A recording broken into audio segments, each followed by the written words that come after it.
दिल्ली धमाके में शामिल डॉक्टर उमर पर बड़ा खुलासा। 9 नवंबर को ही फरीदाबाद से फरार हो गया था उमर। पुलिस को डॉक्टर उमर नबी का एक दिन पहले का रूट मिला। दिल्ली पहुंचकर उमर ने आधी दिल्ली का चक्कर लगाया। 3 बजे से पहले उमर ने कई जगहों पर गाड़ी घुमाई। मस्जिद से 3:19 पर लाल किला पार्किंग पहुंचा। आतंकी उमर का नया सीसीटीवी फुटेज आया सामने। धमाके से पहले मस्जिद गया था डॉक्टर उमर। तुर्कमान गेट की मस्जिद में गया था उमर। अल-फलाह यूनिवर्सिटी में डॉक्टर उमर के रूम नंबर 4 से मिली डायरी। मुजम्मिल के रूम नंबर 13 से मिली एक डायरी के मुजम्मिल के फरीदाबाद वाले रूम से मिली। अल-फलाह यूनिवर्सिटी के टायर कनेक्शन पर बड़ी खबर। बिल्डिंग नंबर 17 आतंकियों का मीटिंग पॉइंट बना। 13 नंबर कमरे में दिल्ली और यूपी में धमाकों का प्लान बना। शक के घेरे में अल-फलाह यूनिवर्सिटी में काम कर रहा डॉक्टर निसार उल हसन आतंकी लिंक होने के चलते कश्मीर के SMHS अस्पताल से बर्खास्त हुआ था। दिल्ली ब्लास्ट के बाद से डॉक्टर निसार फरार। अल-फलाह मेडिकल कॉलेज में पढ़ने वाली बेटी को हिरासत में लेकर पूछताछ। 2023 में निसार पर केस दर्ज हुआ था। NIA का बड़ा एक्शन। अल-फलाह यूनिवर्सिटी में कश्मीरी डॉक्टरों की भर्ती करने वाले जमील को हिरासत में लिया गया। डॉक्टरों के टेरर मॉड्यूल को लेकर पूछताछ। अल-फलाह यूनिवर्सिटी के वाइस चांसलर का बयान। कहा, हमारे कैंपस में कोई गलत काम नहीं हुआ, यूनिवर्सिटी को बदनाम किया जा रहा है। दिल्ली ब्लास्ट में बढ़ी मृतकों की संख्या। LNJP अस्पताल में भर्ती बिलाल नाम के शख्स की मौत। दिल्ली से बाहर का रहने वाला है शख्स। दिल्ली लाल किला कार ब्लास्ट में नया सीसीटीवी फुटेज आया सामने। धमाके के बाद हवा में कई फीट तक उड़ते दिखे गाड़ियों के परखच्चे। दिल्ली लाल किला कार ब्लास्ट में धमाके वाली I-20 कार में मौजूद था आतंकवादी डॉक्टर उमर। DNA टेस्ट से हुई शव की शिनाख्त। I-20 कार के मलबे में मिले जले हुए शव से DNA से उमर के परिवार का DNA सैंपल हुआ मैच। जम्मू कश्मीर पुलिस उमर की मां का DNA सैंपल लाई थी। कार के एक्सीलेटर में फंसा मिला था उमर का पैर। ब्लास्ट के वक्त कार में अकेला था doctor Umar. Delhi car blast में सामने आया आतंकी डॉक्टर उमर का हैंडलर सेशन ऐप के जरिए तुर्की की राजधानी अंकारा से उमर के संपर्क में था।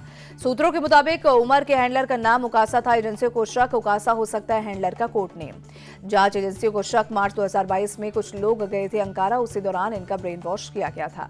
डॉक्टर मुजम्मिल, अदील, उमर और शाहीन ने मिलकर लगभग 20 लाख रुपए नकद जुटाए थे। सूत्रों के अनुसार दिल्ली ब्लास्ट के लिए खरीदे थे विस्फोटक। लाल किला मेट्रो स्टेशन आज भी बंद। ब्लास्ट के बाद सुरक्षा कारणों से बंद। अन्य सभी स्टेशन सामान्य रूप से कर रहे काम। दिल्ली ब्लास्ट को सरकार ने आतंकी हमला माना। कार ब्लास्ट के खिलाफ कैबिनेट बैठक में प्रस्ताव पास। सरकार ने दिल्ली ब्लास्ट को जघन्य आतंकवादी घटना बताया। कैबिनेट बैठक में सरकार के आतंकवादियों को 2 टुक आतंकी और उनके आकाओं की जल्द पहचान होगी। गुनहगारों का हिसाब होगा। कैबिनेट की बैठक से पहले PM आवास पर हुई CCS की बैठक। प्रधानमंत्री मोदी ने गृह मंत्री, रक्षा मंत्री से ब्लास्ट मामले पर अब तक हुई जांच पर लिया अपडेट।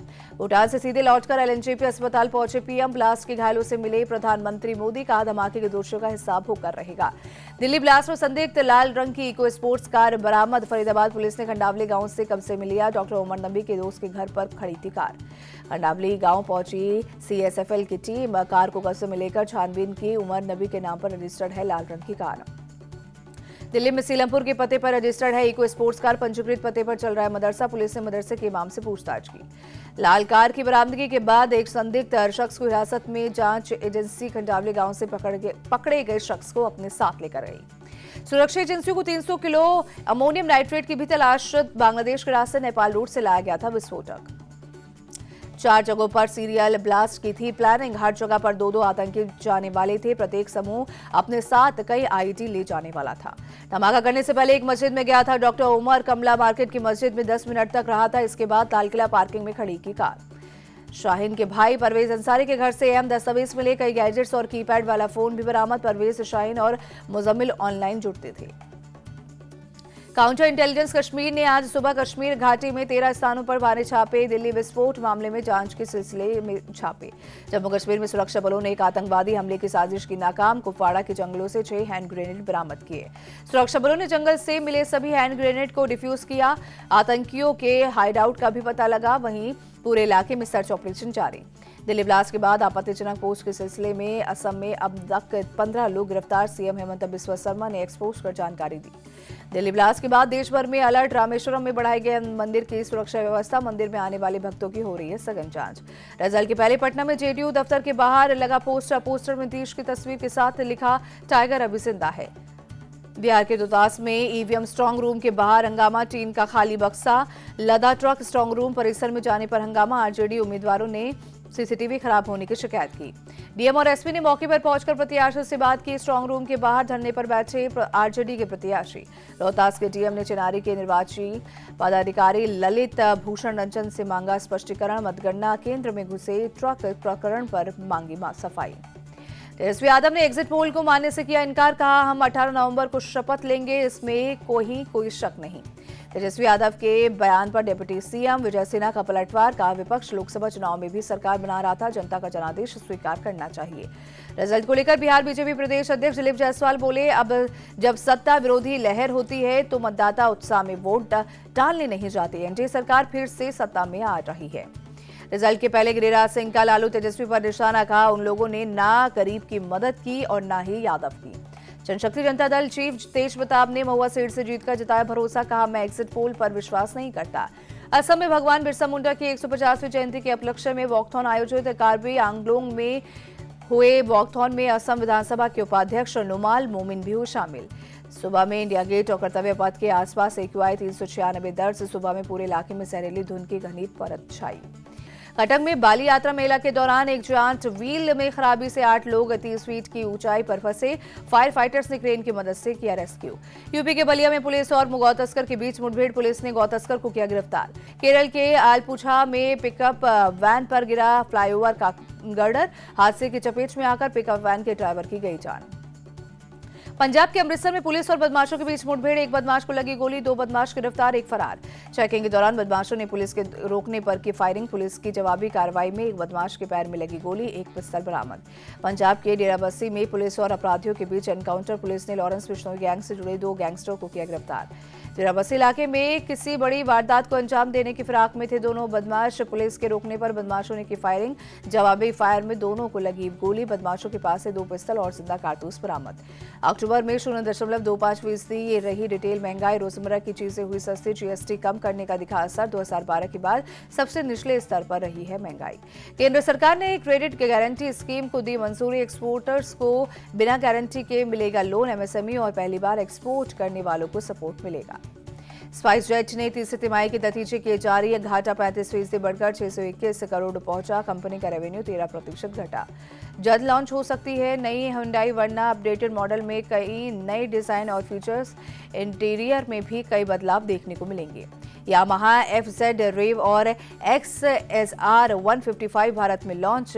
FZ रेव की एक्स शोरूम कीमत 1,17,218 रुपए, जबकि XSR 155 की एक्स शोरूम कीमत 1,50,000 रुपए। ऑनर पास 500 सीरीज लॉन्च होगी। वहीं 8000 mAh तक हो सकती है बैटरी। 200 मेगापिक्सल का प्राइमरी कैमरा मिलेगा। इस्लामाबाद में हुए धमाके के बाद 8 श्रीलंकाई खिलाड़ी स्वदेश लौटे। रावलपिंडी में खेला जाने वाला दूसरा वनडे मैच हुआ रद्द।